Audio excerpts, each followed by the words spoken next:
사사기 7장 1절부터 8절까지 말씀으로 12, 300, 7천 이 제목으로 하나님 말씀을 함께 나눕니다. 우리가 사사기에 있는 이 말씀을 참 잘합니다. 사사기의 첫 번째 사사부터 해서 여러 가지 사사에 대한 말씀들을 잘 알죠. 이스라엘 역사를 보면 참 특이한 세대가 한 번 있었습니다. 특이한 시대, 이거 사사 시대라고 말하죠. 하나님이 왕을 세우셔서 이스라엘을 통치하기 전에 사사라고 불리는 사람을 세우셔서 이스라엘 지도자로 삼으셨는데 이때를 사사 시대라고 합니다. 사사는 대적들이 이스라엘을 괴롭힐 때 그때 군대를 모집해서 대적과 싸웠습니다. 사사는 왕이 아닙니다. 사사의 직을 또 물려주는 것, 자기 자녀에게, 아들에게 물려주는 것도 아닙니다. 하나님께서 비상시에 세우는 사람입니다. 그리고 이 사사는 대적과 싸우고 평상시에는 사람들을 말씀으로 재판하는 일을 했습니다. 그리고 사사시대의 특징은 사사들이 살았을 때는 이스라엘이 평안했지만 그들이 죽은 후에는 이스라엘 백성이 하나님을 버리고 우상을 섬기며 하나님 보시기에 악을 행하는 일이 사사시대에 내도록 처음부터 끝까지 사무엘이 세워질 때까지 반복되죠. 사사기에는 총 12명의 사사가 나오는데 그 중에서 우리는 기드온에 관해서 말씀을 살펴봅니다. 기드온은 이스라엘이 미디안 사람으로 인해서 괴롭힘 당할 때 하나님께 세움받은 사사입니다. 괴롭힘을 당하는 원인은 이스라엘 백성에게 있습니다. 그들이 여전히 하나님을 버리고 우상을 섬기며 그렇게 범죄했죠. 드보라라는 사사가 이스라엘을 다스릴 때 40년 동안 평온했는데 이 여사사 드보라가 죽자 이스라엘은 또 하나님 보시기에 악을 행했습니다. 그 악은 우상을 섬기고 하나님을 떠나는 겁니다. 그래서 여호와께서는 7년 동안 이스라엘을 미디안 사람의 손에 넘겨주셨습니다. 미디안 사람의 약탈은 아주 심했습니다. 그들은 이스라엘 백성의 생계는 상관도 하지 않고 눈에 보이는 대로 모든 것을 다 약탈해 갔습니다. 토지의 소산물이나 가축을 약탈했죠. 그래서 이스라엘 사람들은 그들의 눈을 피해서 산으로 올라가 웅덩이와 굴과 산성을 만들고 거기에서 살아야 할 정도였습니다. 그 7년 동안 이스라엘 백성이 얼마나 고달픈 삶을 살았겠습니까? 결국 이스라엘은 그들이 버린 하나님을 다시 찾죠. 다시 부르짖습니다. 그리고 하나님은 그들의 부르짖음을 들으시고 다시 사사를 세우시는데 그 사람이 기드온입니다. 하나님의 사자가 기드온을 찾아옵니다. 사사로 세워지는 것을 보면 그때 기드온은 미디안 사람의 눈을 피해서 포도주 틀에서 밀을 타작하고 있었습니다. 하나님의 사자는 기드온에게 찾아오셔서 큰 용사여라고 부르면서 하나님이 그를 통해 구원하시고자 하심을 전합니다. 자, 한번 상상해 보십시오. 미디안을 두려워해서 포도즙 틀에서 남들이 보지 못하도록 그 안에서 몰래 숨어서 밀을 타작하는데 그를 보고 큰 용사라고 부릅니다. 기드온의 모습은 큰 용사하고는 완전히 다른 모습이죠. 아주 소심하고 두렵고 자기의 것을 뺏길까 봐 두려워하는 사람입니다. 그런데 하나님께서 그를 그렇게 부르신 것은 지금 그가 큰 용사가 아니라 기드온을 큰 용사로 쓰겠다, 이스라엘을 구원하는, 하나님 뜻대로 구원하는 큰 용사로 쓰겠다라는 겁니다. 하나님의 말씀은 완성형입니다. 내가 앞으로 너를 큰 용사가 되도록 해줄게가 아닙니다. 이미 큰 용사로 부른 거예요. 그래서 기드온을 그 포도즙 틀에서 밀을 타작하고 있는 그 기드온을 향해서 큰 용사여, 너는 이미 큰 용사다. 왜? 하나님께서 너를 부르셨기 때문에, 하나님께서 너를 사용하시기 때문에 완성형으로 말씀합니다. 이제 기드온이 사사로 하나님의 부르심을 받았습니다. 그리고 오늘 말씀 보면 미디안 사람들, 아말렉 사람, 동방 사람이 이스라엘을 약탈하려고 모였는데 메뚜기 떼처럼 모였습니다. 그리고 기드온은 그들에 대해서 반응하지요. 지난 7년간에는 미디안 사람이 몰려오면 그들을 피해 숨기에 바빴는데 이제는 다릅니다. 미디안 사람과 맞서 싸우기 위해서 기드온은 나팔을 불었고 사람을 모집합니다. 군대를 모집하는 거예요. 우리 맞서 싸울 사람이 모이자. 이제 기드온은 하나님의 함께 하심을 믿고 싸우고자 했습니다. 큰 용사의 모습을 갖추기 시작했습니다. 하나님은 이스라엘과 미디안의 싸움에 개입하십니다. 그리고 이스라엘이 이기게 하십니다. 근데 그 과정을 통해서 우리는 중요한 교훈을 얻게 됐죠. 오늘 말씀 통해서 하나님께서 원하시는 하나님 백성의 모습이 무엇인지, 또 승리하는 큰 용사의 무엇인가 하는 것을 우리 같이 좀 묵상하기를 원합니다. 기드온이 사람을 모았을 때 이스라엘에서 3만 2천 명이 모였습니다. 많은 숫자가 모이긴 했지만 미디안과 싸우기는 턱없이 부족한 숫자입니다. 사사기 8장 10절 보면 미디안 군대와 그들과 함께 있던 사람들의 숫자를 말하는데 13만 5천 명이다 라고 말합니다. 기드온이 나팔을 불어서 모인 3만 2천 명에 비하면 4배 이상 많습니다. 자, 여러분 같으면 이런 상황 가운데 미디안을 이기기 위해서 어떻게 하겠습니까? 우리가 3만 2천 명으로 13만 5천 명 우리 이길 수 있어, 그렇게 하겠습니까? 숫자가 안 맞잖아요. 숫자가. 군사를 더 모집해야 된다. 그래도 얼추 비슷해야지 그래도 좀 싸워볼 수 있지 않겠는가. 사람들을 더 찾아 나설 겁니다. 여러분, 우크라이나에 러시아가 침공해서 3년 넘도록 지금 전쟁하고 있습니다. 3년 넘게 싸우면서 우크라이나는 물론 러시아도 군인이 부족하게 되었습니다. 그러나 전쟁이 확대되는 것을 염려해서 어느 나라도, 우크라이나 바로 옆에 있는 폴란드나 어떤 다른 유럽의 나라도 참전하거나 군대를 파병하진 않습니다. 그러나 용병을 모집하기 시작했지요. 러시아는 용병을 모집하면서 감형과 석방을 미끼로 흉악 범죄로 수감된 죄수도 군인으로 모집했습니다. 그리고 몰래 동맹의 파견을 요청해서 북한군이 참전하고 있습니다. 싸움에서 이기려면 무기도 중요하지만 끝까지 싸워서 이길 군대, 상대보다 많은 군인이 필요한 겁니다. 군인이. 이스라엘과 미디안의 싸움도 세상의 관점에서 보면 그렇습니다. 3만 2천 명과 13만 5천 명, 이거는 숫자적으로 상대가 안 되기 때문에 얼추 비슷하게 더 모아야 됩니다. 군인을 더 모아야 되죠. 그런데 하나님은 싸울 사람을 더 모집하라, 그렇게 말씀하지 않습니다. 야, 3만 2천 명 모였는데 이거 부족해, 더 모아라, 더 모아라, 나팔을 더 불고 더 군사를 모아라, 그렇게 하지 않습니다. 오히려 그 반대로 말씀하고 있는 거예요. 2절 보면 하나님은 너를 따르는 백성이 너무 많은즉 내가 그들의 손에 미디안 사람을 넘겨주지 아니하리라 라고 말씀합니다. 3만 2천 명 아닙니까? 32만 명이 아닙니다. 3만 2천 명이에요. 너무 많다라는 거죠. 미디안과 싸우라고 기드온을 사사로 세우셨는데 왜 이렇게 말씀하실까요?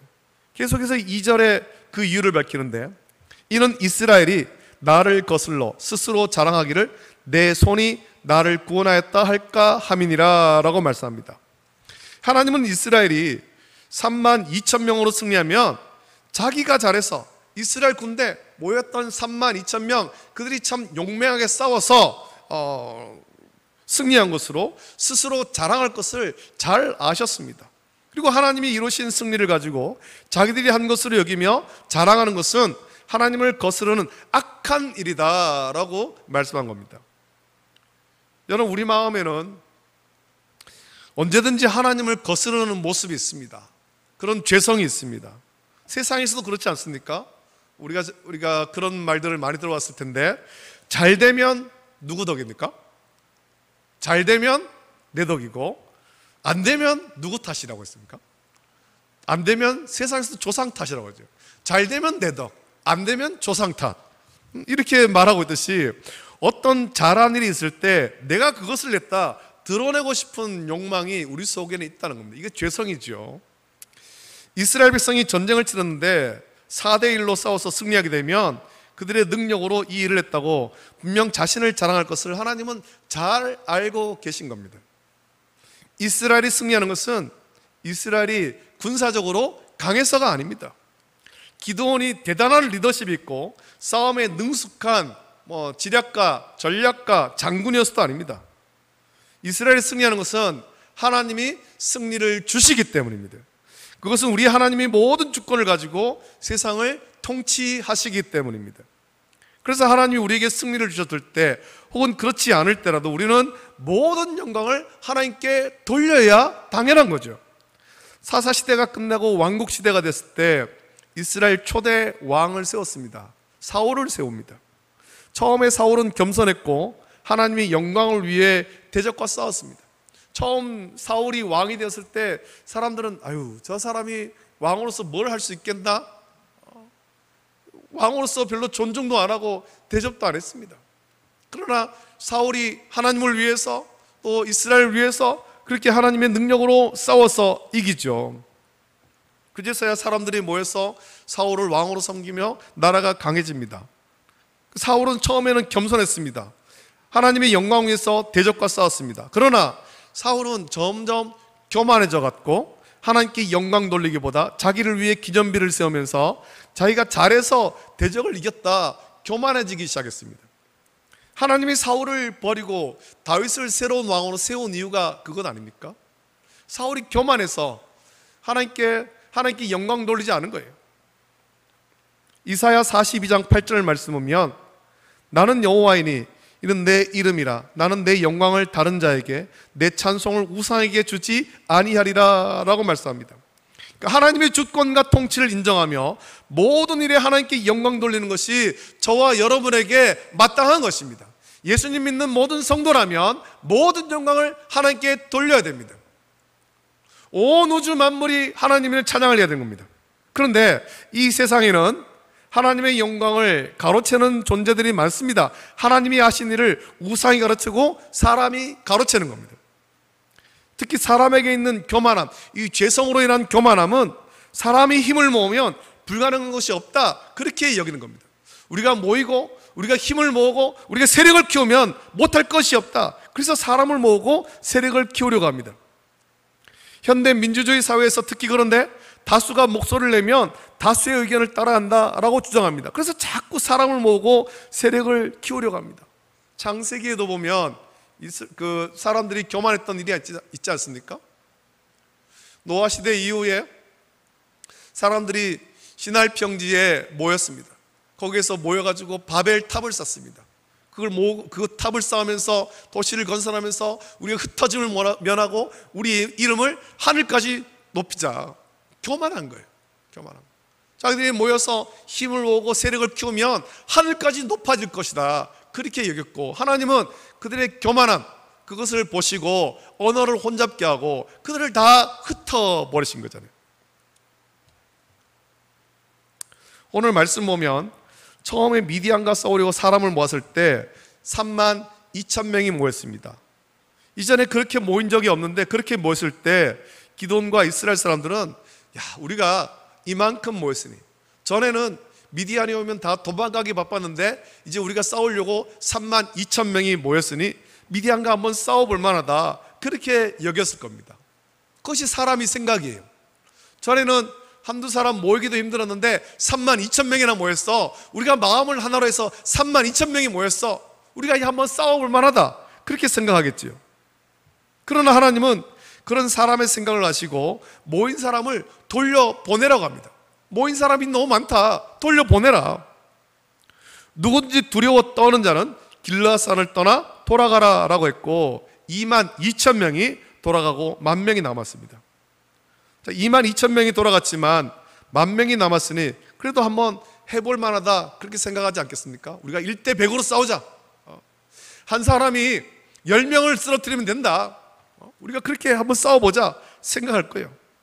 그러나 이때도 하나님은 백성이 아직도 많으니 그들을 인도하여 내려가라, 내가 너를 위하여 그들을 시험하리라 라고 말씀하셨고 300명을 제외하고는 다 돌려보냅니다.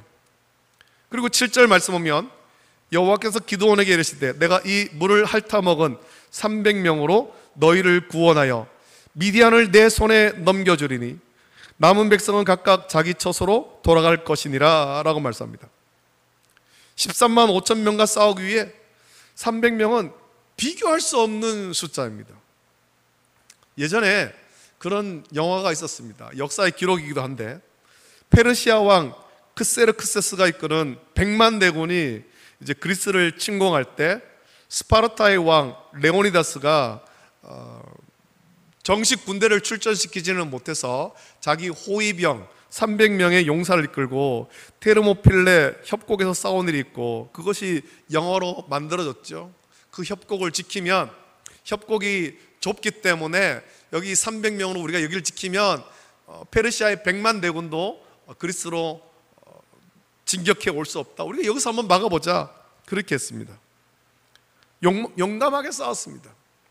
스파르타, 페르시아의 아주 용맹한 군사들을 맞서서 아주 용맹하게 싸웠죠. 그러나 스파르타가 아무리 용맹한 나라이고 레오니다스가 아무리 용맹하고 지략이 있는 왕이어도 결국 크세르크세스가 이끄는 페르시아의 100만 대군이 이겼습니다. 세상의 전쟁에서 아무리 용맹한 군사 300명 있어도 그것으로는 전쟁을 이길 수가 없는 거예요. 세상의 전쟁은 그렇지만 여러분, 영적 전쟁은 그렇지가 않습니다. 영적 전쟁은 다르다라는 겁니다. 영적 전쟁은 군사가 많으면 이기고 좋은 무기를 갖추면 이기는 그런 전쟁이 아니에요. 영적 전쟁은 우리의 교만을 버리고 오직 구원하신 하나님을 온전히 믿고 의지하며 순종할 때 하나님께서 저와 여러분에게 승리를 주시는 것입니다. 할렐루야. 영적 전쟁은 우리 힘으로 싸우는 건 아닙니다. 하나님의 힘으로 싸우는 겁니다. 하나님이 찾으시는 사람은 그렇게 믿음으로 순종할 300명이죠. 환난과 핍박, 고난과 역경을 두려워하지 않고 죽음을 두려워하지 않으며 오직 믿음으로 순종할 사람을 하나님은 찾으십니다. 그래서 모든 영광을 하나님께 돌릴 믿음의 용사를 기도원 때도 찾았고 지금도 찾고 계시는 것입니다. 오늘날 이 세상 사람들은 하나님이 하신 일을 제대로 알고 영광 돌리는 삶을 살아가고 있습니까? 우리가 어떤 일을 할 때 재물도 넉넉하고 능력 있는 사람들과 함께 하니까 마치 내 물질과 능력으로 일을 한 것처럼 그렇게 생각하고 있지 않습니까? 우리가 가진 세상의 풍요와 능력으로 인해서 하나님이 하시는 일이 가려질 수 있음을 우리는 경계해야 되는 것입니다. 오늘날 돈이 많고 과학 문명이 발전하고 사람이 할 수 있는 능력이 많아지면서 상대적으로 사람들은 하나님이 이 세상의 모든 일을 주장하시는 주권자이심을 잊고 있습니다. 하나님의 주권과 하나님의 통치를 온전히 인정하지 않는다라는 겁니다. 그래서 하나님은 오늘 본문에서 보면 사람이 너무 많다, 기도원 너와 함께 모인 사람들이 너무 많다, 그들을 다 돌려보내라는 겁니다. 하나님이 숫자를 가늠하는 기준은 전쟁의 승리를 위한 숫자가 아니었습니다. 하나님이 이스라엘에 승리케 하시는 전능하신 하나님을 드러내기는 32,000명 또 10,000명, 이건 너무 많은 거예요. 너무 많아요. 하나님은 우리 삶에 절대적인 주권자이신 줄로 믿습니다. 눈에 보이기에는 세상의 물질, 권력, 사람들이 이 세상을 좌지우지하는 것 같지만 이 땅을 다스리는 절대적인 주권자는 하나님이신 것입니다. 우리 하나님이 절대적인 주권과 통치로 다스리십니다. 하나님은 기드온과 함께 싸우려고 모인 사람들이 많다고 하면서 대부분을 돌려보냈습니다. 오직 300명만 남겼습니다. 이 300명, 그들이 아주 싸움에 능한 그런 용사가 아닙니다. 그들 어쩌면 겁쟁이들이지, 돌아가지 못해서 남은 그런 사람일 수도 있습니다. 미디안과 싸울 300명은 다른 사람보다 전투력이 뛰어나서 뽑은 것 아닙니다. 단지 하나님이 승리하게 하신다는 것을 세상에 드러내기 위해서 300명을 남긴 겁니다. 이들은 용사가 아니고 어쩌면 가장 약한 사람일 수 있습니다. 그러나 약한 우리를 강하게 하시는 것이 우리 하나님인 줄 믿습니다. 가장 약하고 미련한 자를 통해서 우리 하나님께서 일하십니다. 바울도 그것을 고백하지요. 고린도전서 1장 26절부터 29절 보면, 형제들아 너희를 부르심을 보라.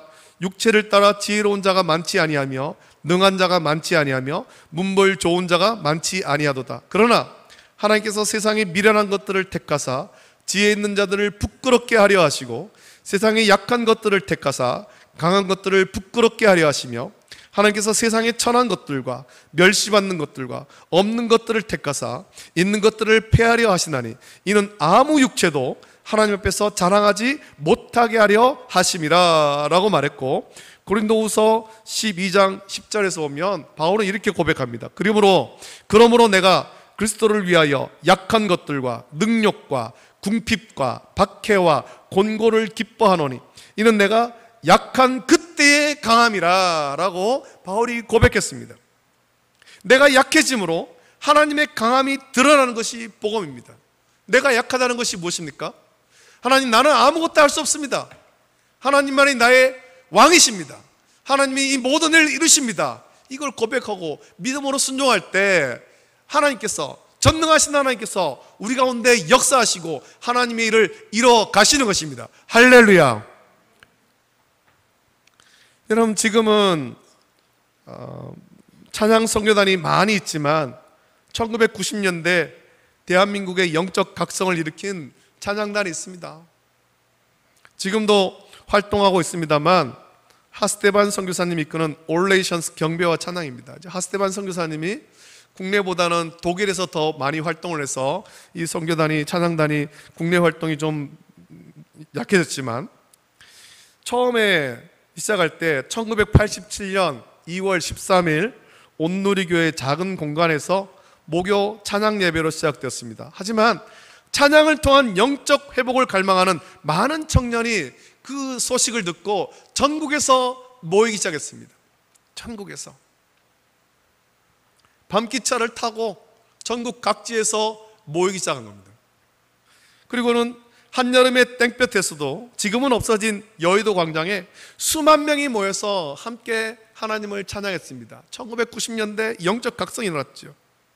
경배와 찬양은 그때 활동을 하면서 해마다 주제를 가지고 찬양하며 찬양 집회에 참석하지 못한 사람을 위해서 그 실황 앨범을 만들었죠. 찬양 앨범을 만들었는데 14번째 앨범의 주제가 오늘 제 말씀의 제목 12, 300, 7천이었습니다. 그 앨범을 내면서 소개글을 보니까 이렇게 기록되어 있습니다. 하나님께서는 순결한 신부의 세대를 부르고 계십니다.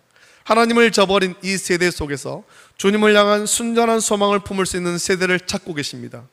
순결한 신부의 세대는 세상에 썩어질 것을 피하여 하나님의 성품에 참여하도록 부름받은 세대입니다. 또한 하나님의 약속을 믿고 예수 그리스도를 증거할 수 있는 증인의 세대입니다.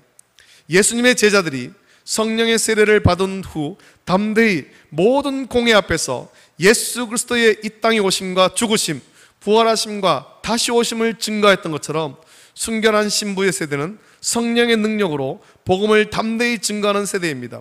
어떤 상황과 환경 속에 처하게 될지라도 주님이 다시 오실 것에 대한 소망을 품고 십자가의 길과 순교자의 삶을 살아가기를 결정한 세대인 것입니다. 올레이션스 경배와 찬양에서는 모든 하나님의 백성이 주님의 강한 용사로 순결한 주님의 신부로 일어나기를 기도하며 전하세 예수 14집을 준비하였습니다.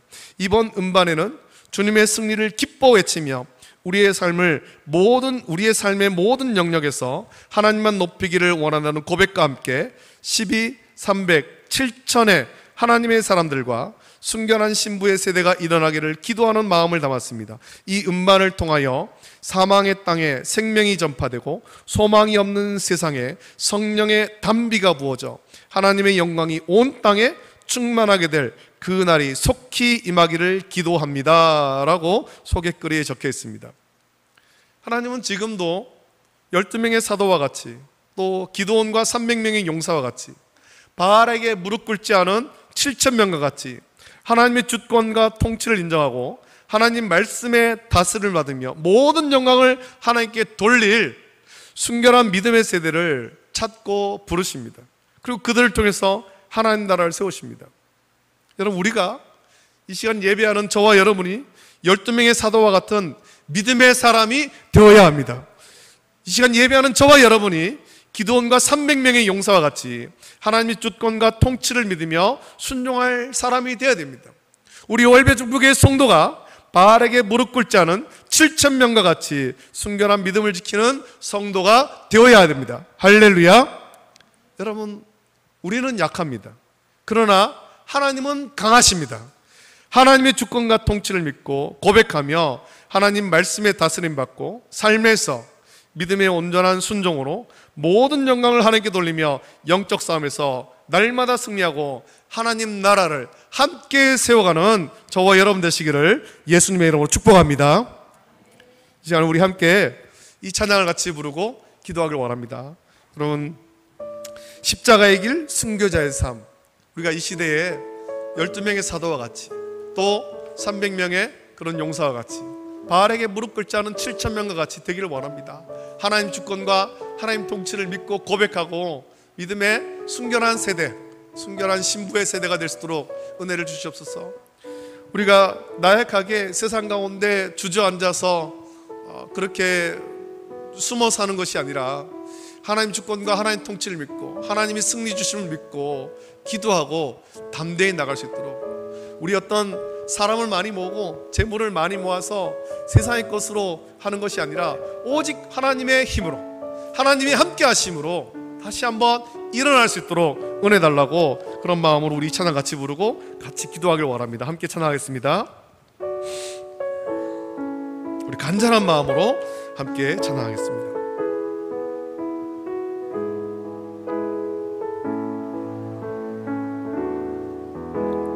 내 마음에 주를 향한 사랑이,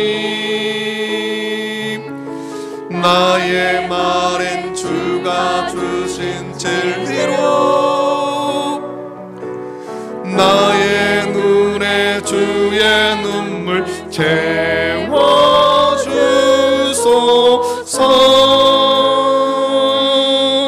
내 입술에 찬양의 향기가, 내 입술에 찬양의 향기가, 두 손에는 주를 닮은 섬김이, 나의 삶의 주의 음정 함께 하소서. 하나님의 사랑이 영원히 함께하리. 하나님의 사랑이 영원히 함께하리. 십자가의 길을 걷는 자에게, 순교자의 삶을 사는 이에게,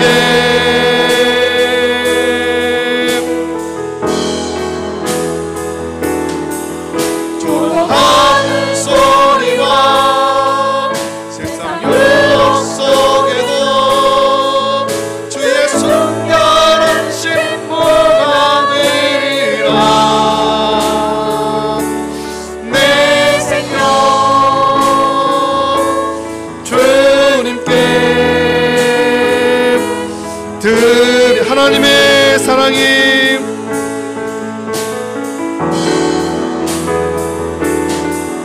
하나님의 사랑이 영원히 함께하리.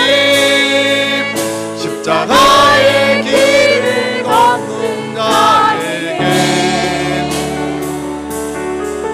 순교자의 삶을 사는 이에게,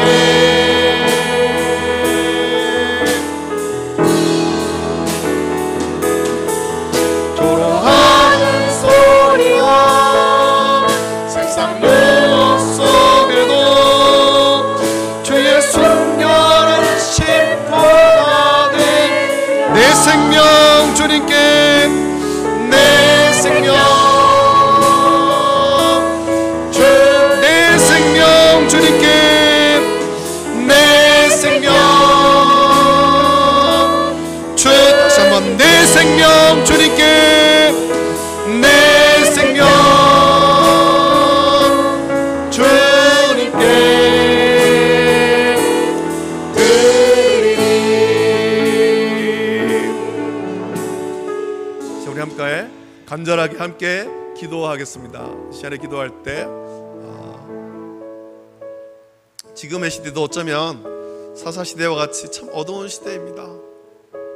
우리가 주를 믿는다고 하지만 말씀이 온전히 순종하지 못한 채 세상적으로 살아가고 있는 건 아닌가, 스스로를 한번 돌아볼 수 있기를 원합니다. 한국교회 위기라고 하죠. 한국교회가 정체기를 넘어서 점점 쇠퇴하고 있습니다.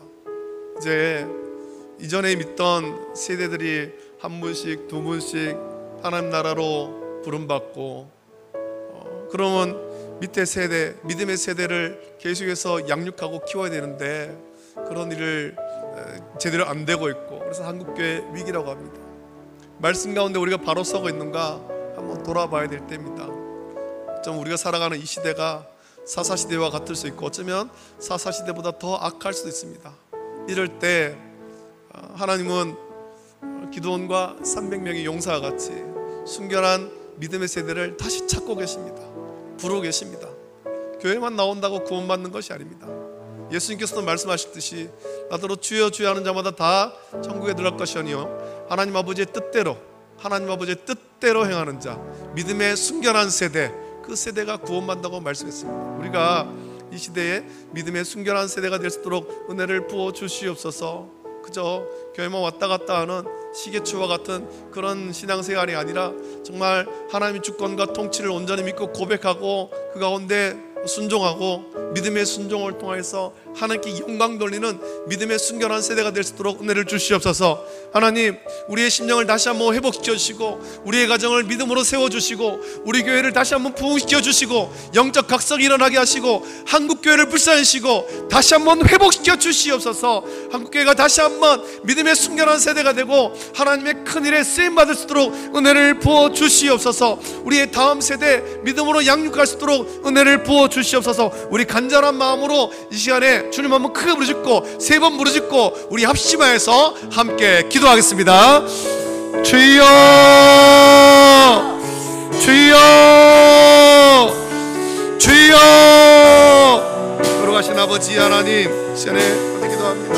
아버지 하나님, 우리를 불쌍하시고 긍휼히 주시옵소서. 아버지 하나님, 우리가 7, 80년, 90년 대 한국교회 전성기를 보내고 영적 각성이 일어나고 부흥하는 그런 시대를 보냈지만 2000년대 들어오고 아버지 하나님, 이제 점점 한국교회가 정체기를 넘어서 아버지 하나님 쇠퇴하고 있습니다.